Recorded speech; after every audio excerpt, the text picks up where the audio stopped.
They took the home I built with my blood and handed it to someone else, but they forgot one thing. I don't just build houses. I build legacies. And I never leave without taking back what's mine. My hands still feel the grit of sanded wood and the sting of varnish that never washes off. 6 years ago, I poured my soul into a place I thought would become my sanctuary, a haven forged from broken pieces and stubborn hope. But just last month, my family tore it from me and handed it to someone else like I was a ghost in my own story. Like I never mattered. Like the walls I bled over. I had never even heard my name. I'm Lucas Hayes, 34 now. And this is how I lost the home I built, and how I clawed it back with everything they never expected me to carry at 28. I was barely surviving as a freelance graphic designer in a small coastal town, where the salt kissed your lips even in your sleep, and the wind never let you forget the ocean was right there waiting to drown you. My life was long nights under blue screens, instant noodles, overdue invoices, and a hunger I couldn't shake. Not for food. For proof that I mattered more than an afterthought to the people who raised me. Maureen and Harold Hayes were my parents, in blood but landlords in practice. They owned a rundown cottage on the edge of town, a weather-beaten relic that once belonged to my great-aunt. It leaned like it had secrets to whisper and grief lodged in its roof. They didn't gift it to me. They offered a deal. Rent it for half the market rate. My mum's voice was always sharp, like she was trying to barter away sentiment. She said it casually, like selling a cracked vase. It's practically yours, Lucas. I took the offer, not because it was generous, but because it was the closest thing to home I'd ever been. Handed the cottage was 5 minutes from the ocean. The kind of place where salt air burned clean through your chest and the roar of waves erased everything else. It wasn't just a place, it was a promise. I got to work. I tore out the warped floorboards with blistered hands and bleeding knuckles. I painted the walls a soft driftwood gray and then warm cedar when the gray made me feel like I was living in a bruise. I replaced the rusted sink with a brushed steel basin. I rebuilt the creaky porch railings by hand and installed a heater after the old one moaned like something dying. Every freelance gig, every check that limped in late went into that house. I knew it wasn't mine in title, but in every nail, every splinter, every night spent scrubbing the salt from the windows. It was mine. In soul, my parents would visit. They'd stand on the porch like surveyors. My dad would grunt approval. "You're turning this place around, Lucas." Like he was shocked I could hold a hammer. My mom would eye the new ceiling fan or the shelves I built into the walls. "This will be worth a fortune someday." And I thought she meant for me. I did. Nora was 32. My older sister. Their pride, their golden child. She got violin lessons. I got her used sketch pads. She got a car at graduation. I got a handshake and a job application. When she needed grad school money, they paid without blinking. When I needed a new computer for work, they offered me a payment plan. I didn't hate her. She was just the favored echo of their dreams. And I was the space between. 2 years ago, they came to me in a panic. "We're in trouble, Lucas. We took out a $40,000 loan against the cottage, and the bank's tightening the screws. If we don't pay it, we'll lose it." My mum leaned in like a vulture with lipstick. "You've made this place your own. Save it, and it's yours someday. We swear." That was my life savings. Every dollar I'd scraped together from ramen dinners and freelance logos. I didn't even hesitate. I wired the money. I kept paying rent. I kept renovating like I had a future in the walls. Last month, Nora texted me, bursting with emojis and excitement. She was engaged to Owen, a carpenter with quiet eyes and soft hands. Solid guy. Good guy. She invited me to a barbecue at his parents' place on the cliffs. I bought a new navy shirt. Tried to smile. Tried to be happy for her. I drove out there and let the sea wind slap my face until I felt present again. The barbecue was bright. Music and laughter. Smoke curling from the grill. I hugged Owen. Laughed with old friends. Even danced once with Nora under the string lights strung between trees. And then my dad climbed onto a picnic table with a beer in hand. "Quiet down, everyone." My mum beamed beside him like royalty. "We're so proud of Nora, building a life with Owen." He pulled an envelope from his coat and handed it to her like a magic trick. She opened it, eyes wide, laughter like music. "Mom, Dad, this is incredible." My mom stepped forward, triumphant. "It's the deed to the beach cottage. For Nora and Owen. To start their future." The crowd clapped. I didn't move. My heart hollowed out. That was my cottage. The one I rebuilt board by board. The one I paid $40,000 to save. My hand crushed the plastic cup in my grip.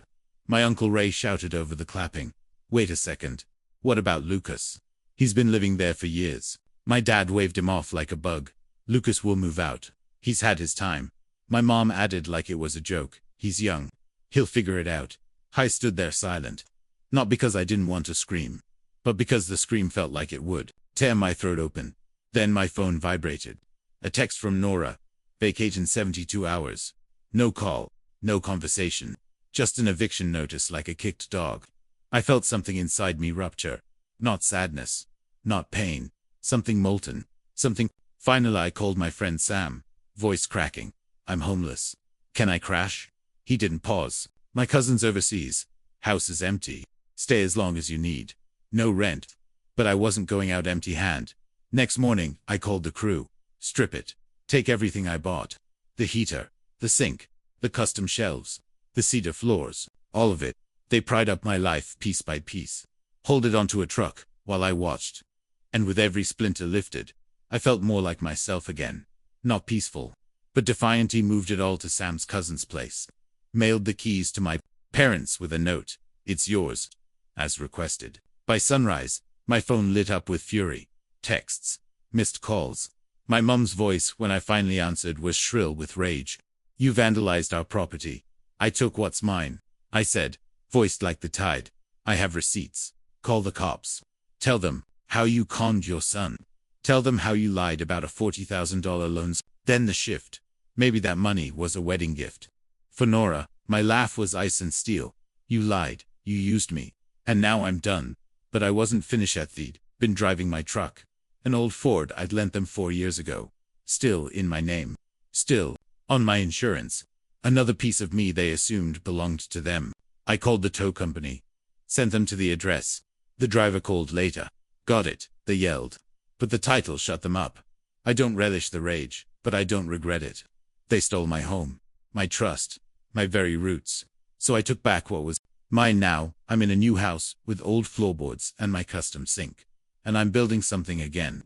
Something that's mine. And I'm asking myself the question that won't leave. What do you become when the people who should protect you break you? Finding out. And I'm not turning back. The first night in the borrowed house was quiet in a way that hurt. No pipes groaning. No floorboards creaking. No sea wind scratching at the windows. It didn't smell like varnish or salt. It smelled like someone else's life. But the silence gave me room to breathe, to think, to feel the rage cool into something sharper, something more useful. I started working again, not just on design, but on everything I had left. I laid the cedar floors in the new house. Same boards, same rhythm, muscle memory in every nail. I installed the sink, the shelves. I rebuilt it all. Not because I was trying to recreate what was lost, but because I wanted to remind myself that I had built beauty before, and I could do it again. This time on my terms. Sam stopped by often. He didn't ask questions. Just brought food and beer and sat with me. Sometimes we didn't speak for hours, just shared silence. That kind of loyalty doesn't come often. And when it does, you hold on. A week later, I saw the listing. Beach cottage for sale. Newly gutted. Needs extensive work. Priced low for quick sale. My parents had stripped the walls of the dream I built and were trying to flip the skeleton. The pictures showed bare walls, exposed beams. They didn't even bother to patch the holes where my shelves used to hang. It should have hurt, but it made me laugh. Cold and deep. They'd taken everything I made and turned it into a ruin. Then Nora showed up. Not at my door, but in my inbox. Lucas, we need to talk. Please. No punctuation. Just desperation. I ignored it. Then she came in person. Knocked on the borrowed door, like she still had a place in my life. I opened it. Watched her face twist when she saw the floors. The sink. The shelves. Recognition hit her like a slap. You took everything she said. Her voice is high. Cracked. I stepped aside and let her see it all. I took what I paid for. What? I built what was never yours to give away. She swallowed. I saw guilt. Maybe even regret. They told me you were fine with it. That you were moving. That you wanted us to have it. They lied to all of us, Lucas. But you didn't ask. You didn't call. You didn't knock. You sent a text. Vacate in 72 hours. What did you think would happen? She looked down. I thought you'd understand. That it was for the family. I laughed. Bitter. The kind of laugh that doesn't reach your chest. The family that watched me bleed for that. House then handed it to you, like a party favor. That family she left without another word. I didn't watch her go weeks past. I didn't hear from my parents, but I saw the fallout. Word got around. Small towns don't keep secrets, especially when someone like Uncle Ray gets involved. He told people, told everyone, about the loan, the renovations, the deception, and slowly the story twisted. People stopped asking me if I was okay. They started asking my parents if they were ashamed. They put the house back on the market, lowered the price. Again, then again, eventually it sold. To a couple from out of town. I saw them once, driving by in a truck. They waved. I waved back. I felt nothing. Sam's cousin returned 6 months later. I had to move again. But this time it wasn't a loss. It was growth. I rented a loft in town. Big windows. Bare brick. I laid those same floors again. Built new shelves. Bought a new sink. Designed a mural for the bedroom wall. My hands knew what to do. I started getting more work. Word of mouth, then bigger clients. Something about the story. The grit. The fire. People liked it. They saw something. In my eyes, something they trusted. And then one day I got a call. A local architecture firm. They wanted a brand overhaul. And they wanted me. Said they'd seen my work. Said it felt like home. That word Agunai. Walked past the old cottage a few months later. The couple had painted it blue.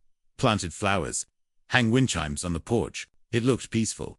I didn't feel bitter. I felt nothing but distance. Like looking at a photo of someone you used to know. My parents called once. Left a message. Your father's sick. He wants to see you. I deleted it. I wasn't cruel. But I wasn't their son anymore. Not in the way they needed. Some bridges don't burn. They dissolve. Quiet and slow. I ran into Nora again. Grocery store. She looked older, tired. Said she and Owen moved inland. New job, new start. She apologized. Not with words, with eyes. I nodded. That was enough. Got married. I was his best man. He stood up for me when no one else did. I'll never forget that. At his wedding, I gave a toast. About loyalty. About building. About finding your people. The ones who see your fire and don't try to put it out. The ones who hand you a hammer and say go ahead. Start again. Years later, I bought a piece of land near the cliffs. No house. Just soil and wind. I drew up plans. Designed it myself. Not just a house, a home. One that wouldn't be torn away. One with floorboards that tell my story. With windows wide enough to let the ocean in. With walls that will remember me, and one day I'll hand it to someone. Not as a favor. Not as a weapon. But as a gift. Because that's what home should be. So, what do you become when the people who should protect you break you? You become your foundation. You learn to build, and you never stop. Moral and life lesson of the story. True ownership isn't about titles or about what you build, protect, and fight for. Even when those closest to you betray your trust, you can reclaim your identity, your worth, and your power by standing firm, choosing integrity over bitterness, and rebuilding on your terms. This story teaches us that family doesn't excuse betrayal. Loyalty must be earned. Not assumed. Strength is found in rebuilding, not revenge.